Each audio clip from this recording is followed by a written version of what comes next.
સમાચારોમાં આગળ વધીએ વલસાડની વાપી જીઆઈડીસીમાં સ્થાનિક શ્રમિકોના શોષણ અને અન્યાય થતું હોવાના વાંસદાના ધારાસભ્ય આનંદ પટેલે આક્ષેપ કર્યા। વાપી નજીક બલીઠા ખાતે આવેલી એક લોકલ કંપનીના ગેટ સામે રેલી સ્વરૂપે જઈને ધરણા કર્યા।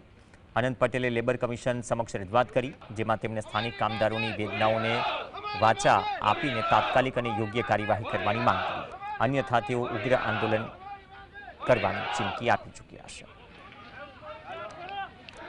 ઉદ્યોગનગરમાં વર્ષોથી કામદારો અને કામ જે કરી રહેલા છે લોકોનું શોષણ થતું આવ્યું છે। શોષણના વિરોધમાં, અન્યાયના વિરોધમાં અવાજ ઉઠાવવા કોંગ્રેસ સમિતિની સાથે અમારા કાર્યકર્તાઓની સાથે, કામદારો સાથે રેલી કાઢીને અમે આલોક કંપનીની બહાર ધરણા પર બેઠા છે। અમારી મુખ્ય માંગણી જો સ્વીકારી લેવામાં આવશે તો અમે અમારું આંદોલન આટોપી લેશું। તે કામદારનું શોષણ કરતું હશે તો અમે વાપીમાં એક જંગી રેલી કામદારોના શોષણના વિરોધમાં, અન્યાયના વિરોધમાં ન્યાય મેળવવા માટે કાઢીશું।